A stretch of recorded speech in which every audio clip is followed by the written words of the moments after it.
integrity, my honesty. I need to be the man that she deserves. And that's the beauty of this thing called marriage, that God is behind. Second thing I want you to write down if you're taking notes is that we should fight for marriage because the world needs it, believe it or not. It's not just for the church, it's for the world.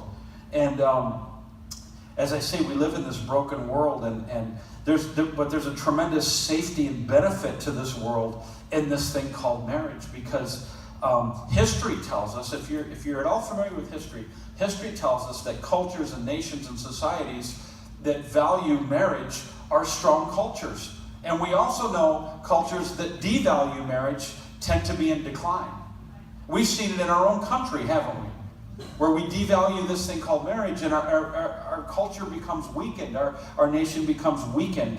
And I love what Proverbs 14 says, righteousness lifts up a nation, but sin is a disgrace to any society.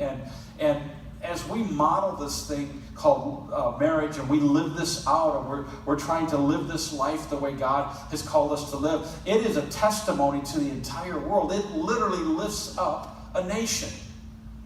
And that's the cool thing about it. Now this church, this little dinky church out in California called Saddleback, Pastor Rick Warren probably runs like 30 or 40 gazillion people. I think it's 35,000 or 40,000 people they run. They have a whole team of researchers. Whatever Pastor Warren's preaching on, he'll get his research team to research the subject. And so they did some research on studies in our country about the effects of marriage on our society. Now, these are not Christian studies. These are not studies done by a church or a ministry. These are secular studies that were done.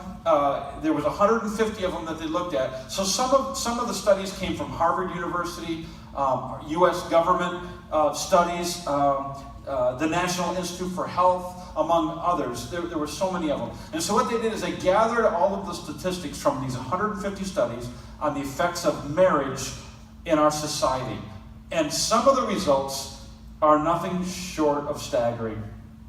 So, first of all, children without an intact family, without a father and a mother in the home, children in that category have an increased risk of failing in school, increased risk of not graduating from college, more likely to be involved in substance or alcohol abuse, more likely to suffer from depression or suicidal thoughts, more likely to do jail time, more likely to live their lives in poverty, and more likely to have children outside of marriage. That's staggering that the world is saying this.